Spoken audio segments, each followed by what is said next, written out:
Carlos, looking back at your last start against these guys, what do you take away from that, and what do you hope to adjust? Yeah, I mean, not my best, obviously. Would have liked to put our team in a better position for a chance to win. It's just kind of one of those where you just turn the page. There's a few things you can look at, kind of how they approach the game. Other than that, I mean, they can obviously come out on, was it Friday? Yeah, it would be Friday. They could come out with a totally different approach, but it'll be something that I'll have to see on how they approach each at bat. But that's about it. How badly do you want another shot at them? A lot. Yeah, I mean, yeah, some redemption would be nice. I mean, they're such a great club. They have such a great lineup. I mean, it's just it's as a kid, it's something you dream of to pitch in the World Series, and to be able to pitch Game 6 would be such a great opportunity. Other questions? We'll go to Mark, the third row on your right, Carlos. Carlos, you're still dealing with the blister? No, it's fine. Yeah, I've dealt with blisters before. Just they come and go, and it's part of the pitching. But it's gone now?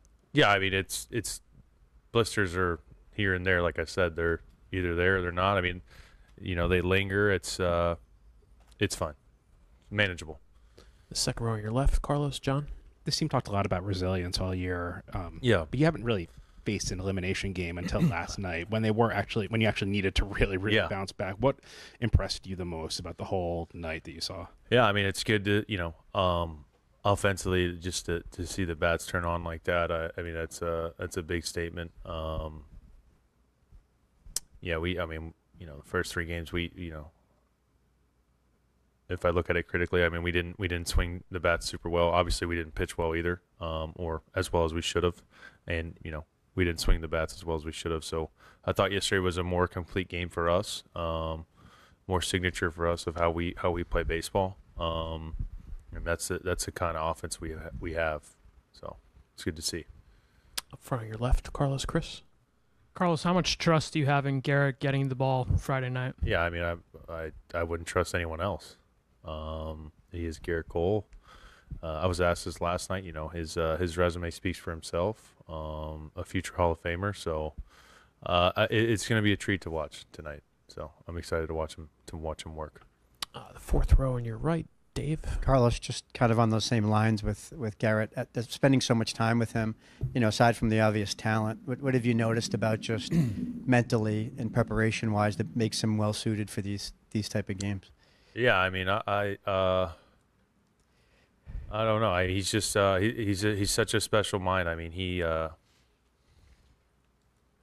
obviously the way he goes about his work and just how he wants to make everyone else around him better. And just his mind is so I guess the confidence he has within himself. I mean, and obviously the confidence us as teammates that we have in him. I mean, it's he goes out there and steps on the mound and carries it with him. And like I said, I'm looking forward to watching him pitch tonight and see how he works. About 5 rows back on your left, Carlos, Gabe. Carlos, how much better are the vibes in there today after you guys get that first win under your belt and on the board? Yeah, I mean, it's still, Game 5. We're down 3-1. I mean, it's still an elimination game, but there's definitely some positivity leading in from last night, and just go out there tonight and leave it all out there once again. Third row on your right, Carlos, Peter. Hi, Carlos.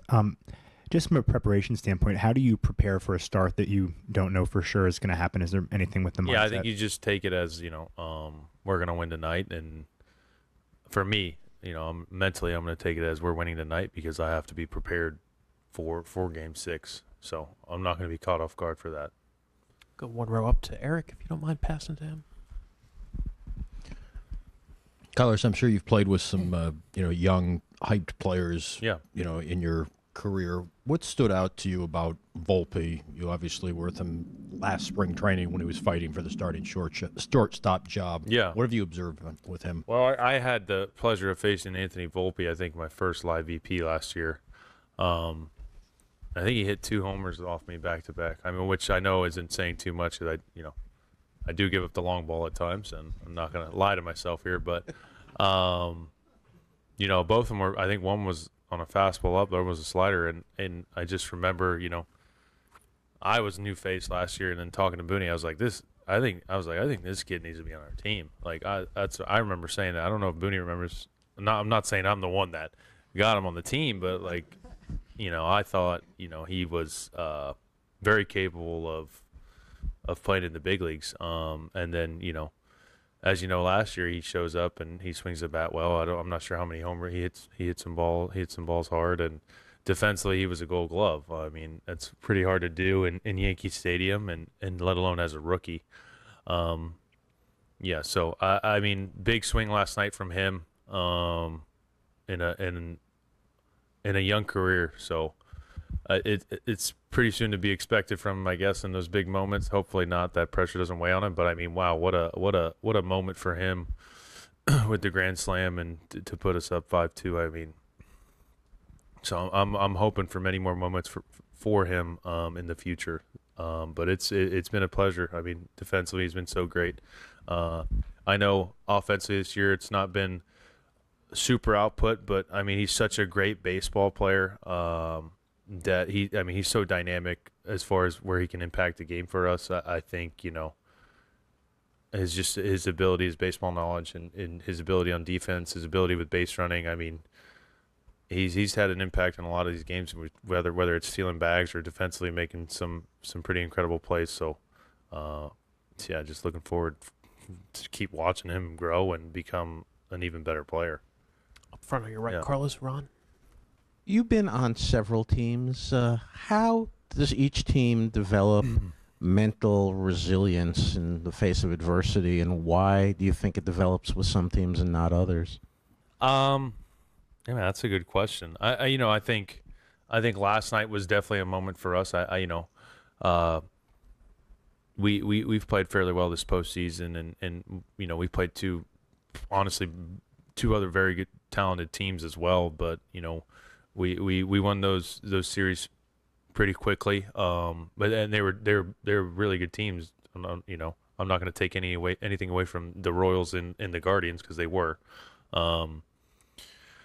But it's just being down 3-0, and I think this is part of the journey, the adversity. No one said it was going to be easy, so I think this is obviously one stepping stone to having our back against the wall, and obviously we have another one tonight. So I mean, all games are must win at this point. And then someone asked me, I don't know what it was, a couple of days. Oh, when I was in LA after my start, they said, "Did you feel like tonight was a must win?" And I told them, I feel like it. Any game in the postseason is a must-win at this point. Trying to win them all. So, but to get to your question, yeah, I mean, building adversity. I think we've had some close games early on in the CS and the DS, but obviously nothing like this. And I think this is hopefully this adds to our story here. Do 2 more. John in the second row on your left.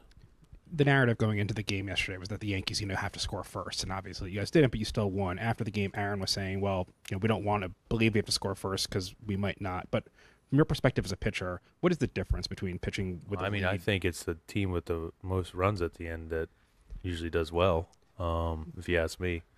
Does it change anything? It doesn't really matter who scores first. It doesn't change anything about how you have to approach or attack anything?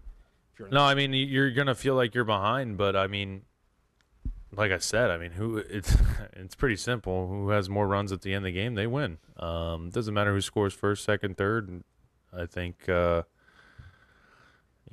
think in these games, a lot of anything can happen. It's a lot different than the regular season, especially in the World Series. Baseball can be a wonky game, so I don't think you necessarily have to score first. And fifth row back, right center aisle, Tim. When Anthony Rizzo was in here yesterday explaining why the Yankees still have a shot, he said Garrett Cole tonight, of course, and then, quote, a pissed-off version of you in Game 6. Do you think that's a fair description? Yeah, I mean, hopefully it's the right description. I wouldn't say pissed off, but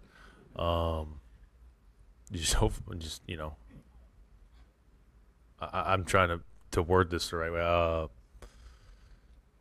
Word it however you want. I don't know. I'm trying to find the right words for you so you guys can have your quote that you want, but I don't know. I don't know. Mildly upset and under control.